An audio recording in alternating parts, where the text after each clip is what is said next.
phone, or the Sony Ericsson Xperia Play. It's unofficial right now, but we're pretty sure that this PlayStation phone does exist, or we know it exists, but rather we're unsure about the official nomenclature of this device.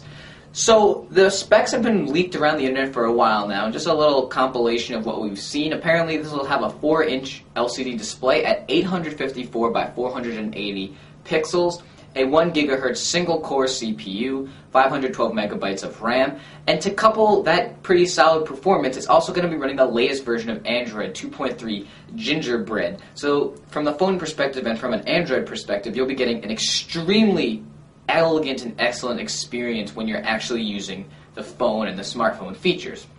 Moreover, you'll get a 5-megapixel camera with LED flash. There will also be a front-facing camera for video chat, as we've seen with several devices. In addition, this will have Wi-Fi, Bluetooth, and an FM receiver and transmitter, and a 1500 milliamp hour battery. What's also cool about this HSPA phone is that it'll actually have a hot swappable SIM and micro SD port, so without having to turn off the device and remove the battery, you'll be able to put more storage into your device, as well as switching SIM cards if that's something that you do. You share phones with people, you just switch the SIM cards. So now let's talk about the gaming stuff, because this is it has some solid features as a phone, but obviously it's not top of the class until we look at the gaming features.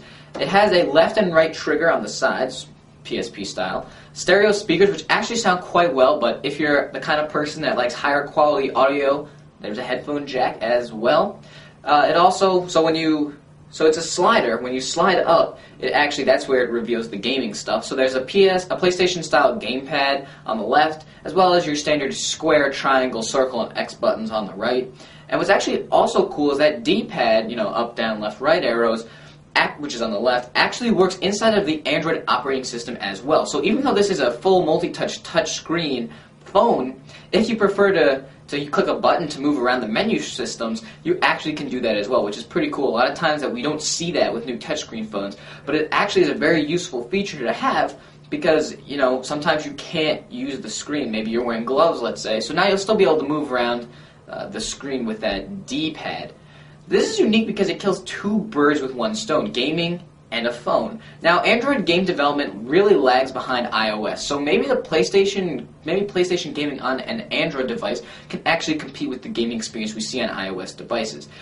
It's really hard for developers, especially because a lot of the APIs that they needed to make good graphics possible on Android didn't exist for a while. Now that's starting to change. But maybe that now that there's PlayStation gaming full featured on here, this will really compete with obviously dedicated devices like the PSP as well as the Nintendo DS, but also, like I said, that market share that Apple has incorporated and sort of won over with gaming on iOS devices. So in terms of the logistics, we don't really know a launch date, we don't really know pricing, and we don't really know basically a lot of things.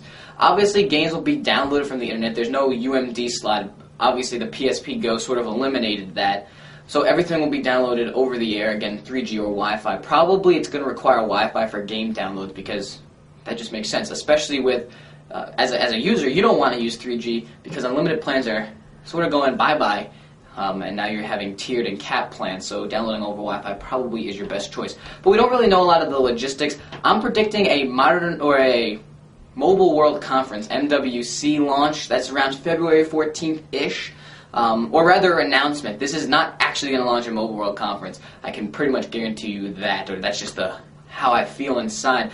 So in February, early February, we'll see more details about the PlayStation phone or the Sony Ericsson Xperia Play, and I'll of course cover that when more details come about. I'm really excited about this phone actually. If they can really, hit mobile gaming, and if you can game wherever you are with solid PSP-like graphics and such, wherever you are, because you always have your phone with you, that's going to be a killer app, and I'd like to see how it is implemented. So I'm Michael Sherlock from michaelsherlock.com. Are you excited about the PlayStation?